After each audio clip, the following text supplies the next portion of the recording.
Details announcement सुरू आहे.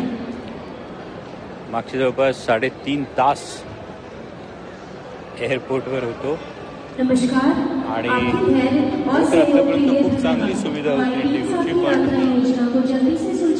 आजचा अनुभव हा खरंच वाईट होता. 3.5 तासानंतर आता फ्लाईट कॅन्सल झाल्याचा मेसेज आला आहे.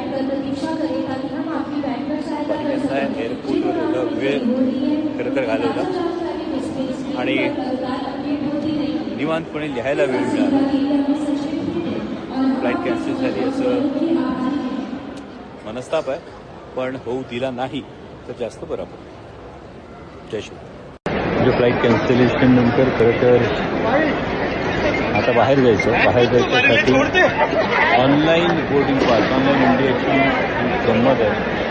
ऑनलाईन बोर्डिंग पास असल्यामुळे आता ही एवढी मोठी लाईन ही करत आता बाहेर जायचं आहे. पण आज एक गोष्ट शिकायला मिळाली की करून घेतलं तर मनस्ताप होतो आणि मनस्ताप करून घ्यायचा नाही ठरवलं तर खरोखर मन शांत होतं. धन्यवाद.